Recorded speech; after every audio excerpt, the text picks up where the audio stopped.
A paz do Senhor aos irmãos.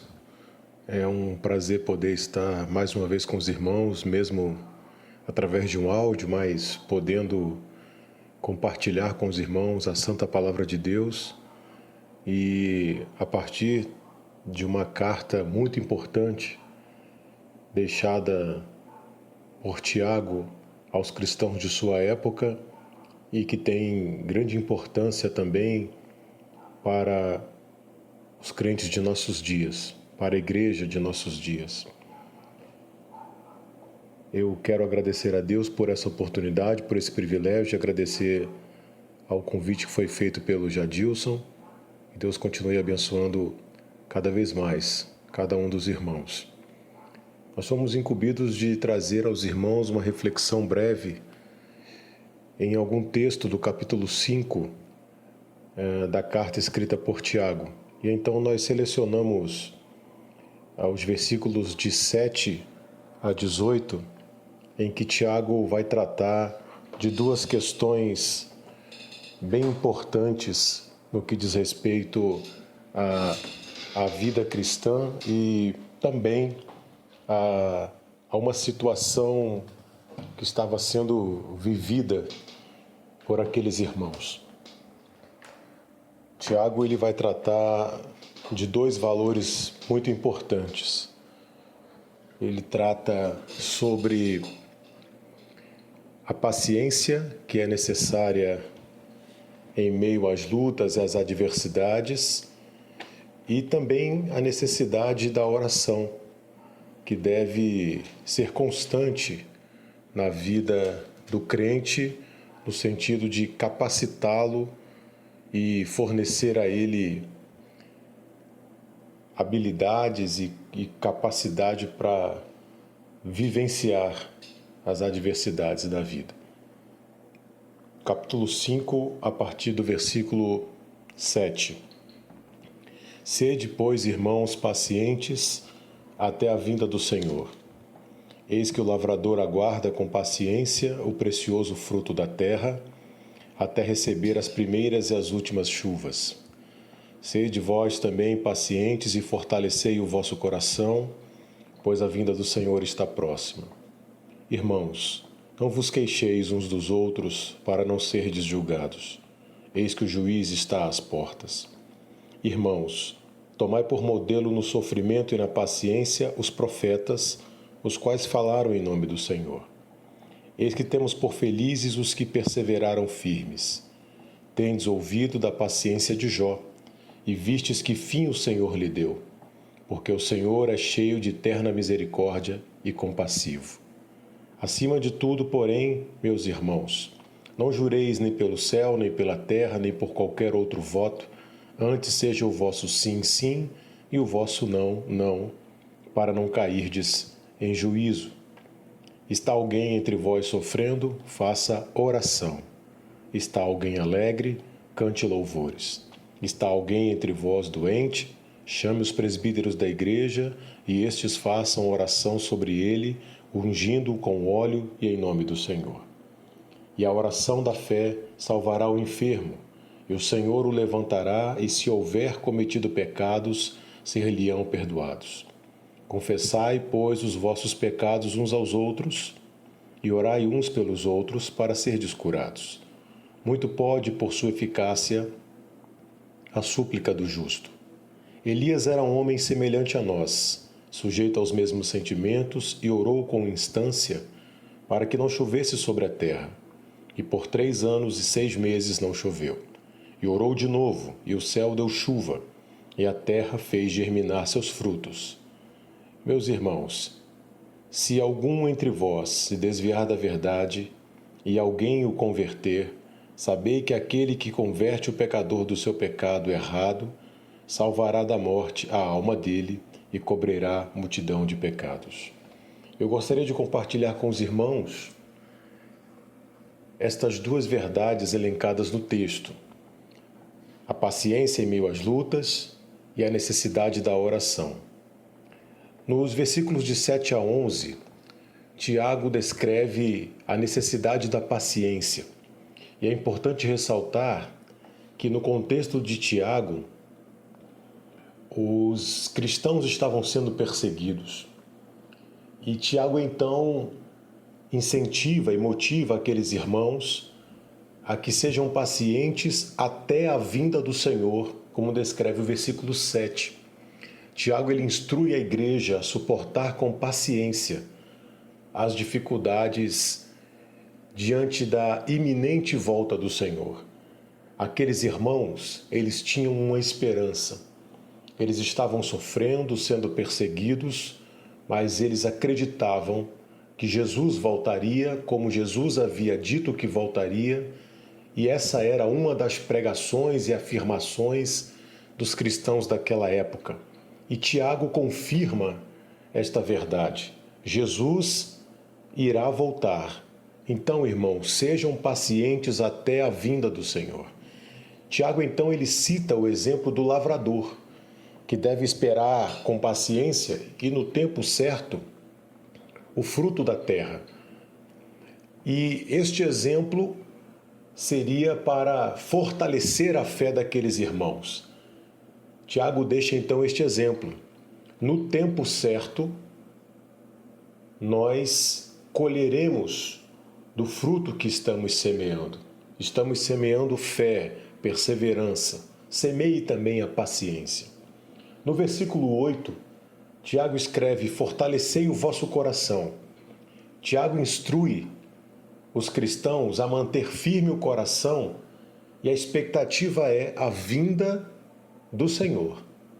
E da mesma forma nós precisamos fortalecer o nosso coração e fortalecer uns aos outros na luta contra o pecado e também diante das circunstâncias difíceis e das tribulações que cerceiam e que nos cercam. No versículo 9, Tiago escreve: não vos queixeis uns dos outros. As adversidades, elas têm causado tensões e conflitos e de uma maneira intensa entre os relacionamentos humanos.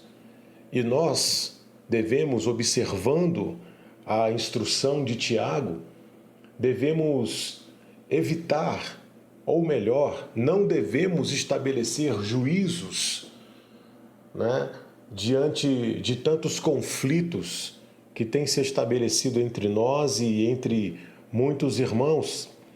A igreja precisa combater estes conflitos, precisa conter estes conflitos. Então, a orientação é: não realize juízos, não execute juízos, porque todos nós vivenciamos dificuldades. Então é necessário que sejamos sábios. Sejamos sábios. E aí Tiago, então, ele vai dar no versículo 10, acerca da paciência. Ele vai dar no versículo 10 um exemplo. Ele diz: tomai por modelo no sofrimento, nas adversidades, nos conflitos,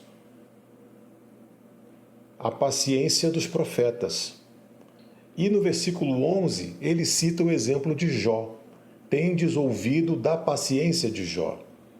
Ou seja, o sofrimento vivido pelos profetas não foi resultado de erros cometidos pelos profetas diante de Deus, mas pelo fato de os profetas serem fiéis à vontade de Deus. No que diz respeito a Jó, o ponto principal da ilustração de Jó é que a paciente perseverança ela mantém-se sobre a convicção de que as dificuldades não são sem significado. Os irmãos do tempo de Tiago deveriam ter a consciência de que havia um propósito no sofrimento, havia um significado em meio àquelas perseguições. Deus, ele nos põe em meio às provas, Deus nos põe em meio às dificuldades, porque Deus nos conhece. Então, devemos ter consciência de que as dificuldades, de que as adversidades, de que as lutas, elas são da vida cristã e há nelas um significado e há nelas um sentido. E que Deus tem alguma finalidade e algum propósito ao permitir que essas lutas se deem diante das nossas vidas. A prova da segurança e da misericórdia de Deus é justamente o fim e o propósito que Deus proporciona a nós. Então, a prova da segurança e da misericórdia de Deus é o fim que Deus proporciona em meio a estas adversidades. Está escrito: vistes que fim o Senhor lhe deu. Versículo 11, acerca de Jó. Então, a fé em Deus, ela nunca se fragilizou na vida de Jó, mesmo Jó passando por todas as tribulações, adversidades, humilhações, lutas que Jó passou. Jó manteve sua fé firmada em Deus, manteve as suas convicções, mesmo em meio a tanto sofrimento. Jó, ele não desonrou a Deus. Jó manteve-se fiel a Deus mesmo em meio às adversidades. Sede, pois, irmãos, pacientes. Mas há uma segunda verdade neste texto, a partir do versículo 13, um segundo valor que precisamos destacar é o valor da oração. O versículo 13 diz: está alguém entre vós sofrendo? Faça oração. Tiago, ele aconselha os crentes a orarem em qualquer situação que se encontrem. Nós devemos orar não para sermos livres das situações difíceis, mas por força, para que nós possamos resistir às situações difíceis e mantermos a fidelidade a Deus. Tiago diz que nós devemos suportar as situações difíceis cantando louvores. Diz o versículo 13, cante louvores. E ele continua, está alguém entre vós doente? Chame os presbíteros da igreja no versículo 14. Ou seja, a aflição, a luta, a adversidade, o sofrimento exige oração. E em caso de uma séria enfermidade, Tiago aconselha que os presbíteros da igreja deveriam ser chamados. Nós aprendemos aqui uma grande lição. As orações, elas podem sim ser acompanhadas, como descreve Tiago no texto, da unção com óleo em nome do Senhor. Mas nós devemos aprender que não é o óleo, não é o azeite que cura o doente, mas antes o Senhor é que levanta o doente em resposta à fé desta pessoa. Tiago nos ensina que toda oração, inclusive a oração pela cura, ela deve ser sujeita à vontade de Deus. Então, Tiago continua e no versículo 17 ele vai citar Elias, homem semelhante a nós, sujeito aos mesmos sentimentos. Elias ele foi escolhido por Deus para preparar a sua geração diante da era que viria, a era messiânica. E o importante não eram os dotes proféticos de Elias, mas nós devemos aprender com o fervor da oração de Elias. E este poder da oração está à disposição de todos nós. Se nós lermos o texto, nós vamos perceber que Deus atendeu à oração de Elias. Elias vislumbrou, Elias viu a ação de Deus, a obra de Deus sendo executada, mas o importante não eram esses dotes proféticos de Elias. Elias orava com convicção, Elias orava com fervor, Elias orava com piedade, Elias orava na posição de servo diante de um Senhor em que ele cria piamente. E este poder da oração está à disposição de todos nós. que devemos orar a Deus constantemente, em tempos difíceis ou não. E a medida da nossa oração deve ser a sinceridade diante de Deus. Devemos buscar ao Senhor com sinceridade. Assim fazia Elias. E eu quero concluir esta breve reflexão dizendo aos irmãos: Tiago é um texto atual. Vão dizer alguns estudiosos que talvez seja a carta no Novo Testamento mais atual. A carta com ensinos mais adequados aos nossos dias. Tiago é um texto atual, Tiago é um texto contemporâneo, Tiago é um texto vivo, Tiago é um texto inspirado e Tiago é um texto infalível, porque é a palavra de Deus. Então nos esforcemos com a ajuda de Deus para que possamos ser, irmãos, em meio a dias tão difíceis, pacientes na tribulação e constantes na oração. A nossa vida espiritual, irmãos, exige estes valores, e estes valores, eles devem ecoar para a eternidade. Amém? Que Deus continue abençoando aos irmãos. Foi um prazer compartilhar com os irmãos esta breve palavra, que ela possa nos fortalecer e nos manter firmes diante do propósito que Deus tem para com cada um de nós. Deus abençoe aos irmãos. Amém.